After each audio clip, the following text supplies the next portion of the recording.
John Dewey has also commented on education and democracy.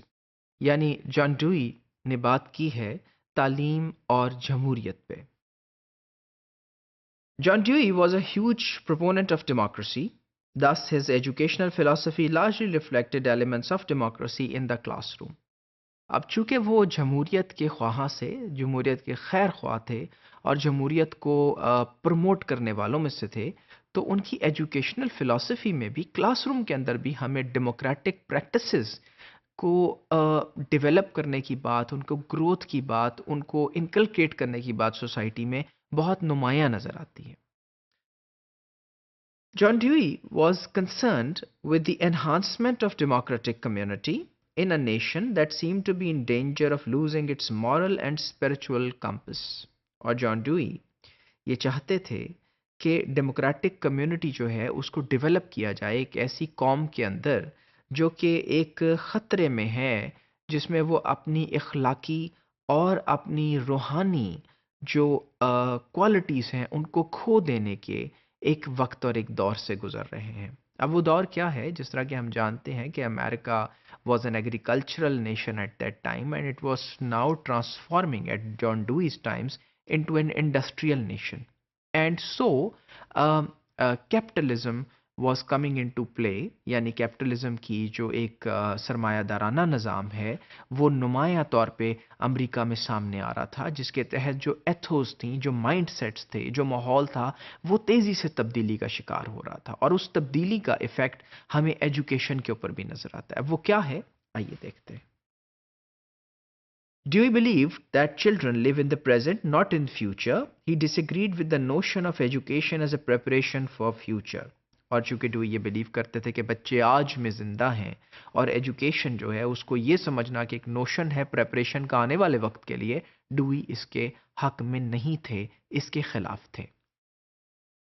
جبکہ اگر ہم فیکٹری ٹائپ جو ماڈلز ہیں، جو انڈسٹریل نوشن ہے کیپٹلزم کا، اس میں لوگوں کو معاشرے کے اور سوسائٹی کے خاص حصوں کے لیے آنے والے وقت کو پلان کر کے تیار کیا جاتا ہے.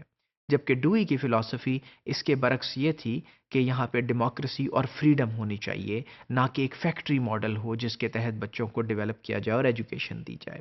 یہاں ایک پیراگراف دیکھتے ہیں جو کہ ہے کہ ان education the currency of these externally imposed aims is responsible for the emphasis put upon the notion of preparation for a remote future and for rendering the work of both teacher and pupil mechanical and slavish. جو یہاں یہ کہتے نظر آتے ہیں کہ education میں یعنی تعلیم میں یہ ایکسٹرنلی امپوز جو پیرامیٹرز ہیں گروتھ کے یا ڈیولپمنٹ کے، یہ تو استاد اور شاگرد دونوں کو ایک ایسے مکینیکل ماحول میں پھنسا دیتے ہیں جس کے اندر یہ ایک حاکم اور محکوم والا ریلیشن شپ نظر آتا ہے معاشرے اور ان چیزوں کے اندر. یعنی ایک طرح سے انہیں یہ لگتا تھا کہ شاید ایجوکیشنل سیٹنگز جو ہے وہ کیپٹلزم کے اور سرمایہ دارانہ نظام کے آہنِ شکنجے میں آ گئی ہے. اب ڈیوی اس کے برخلاف اپنی اسٹریٹجی کیا پیش کرتے ہیں؟ وہ یہ بتاتے ہیں کہ ایمبریونک سوسائٹیز، ایمبریونک ایک ایسی جو چھوٹے لیول پہ ہو، جہاں آپ کسی کو کاشت کرتے ہیں کسی چھوٹے لیول پہ اور پھر اس کو پھیلاتے ہیں.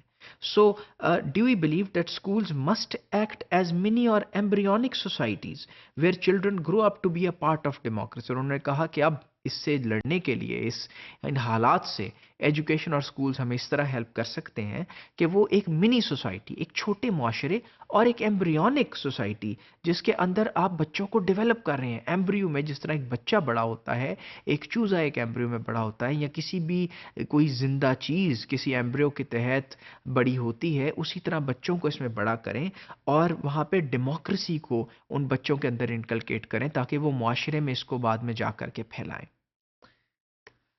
اب the school is a society and the students its citizens. School ایک معاشرہ ہے اور اسٹوڈنٹس اس کے شہری ہیں.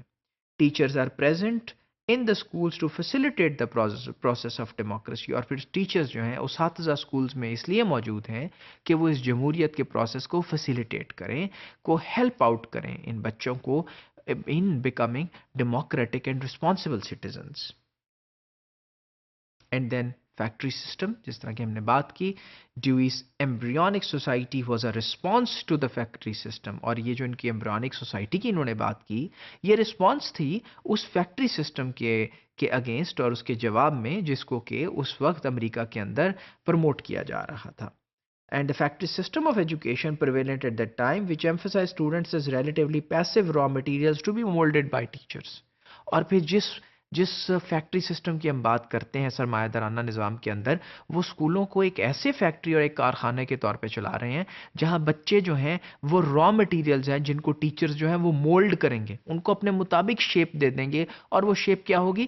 ایکسٹرنلی امپوزڈ شیپ ہوگی، نہ کہ انٹرنلی، نہ کہ بچوں کے اندر سے، نہ اسکول کے اندر سے، بلکہ externally imposed shapes which will be given to the teachers and they will mold children accordingly.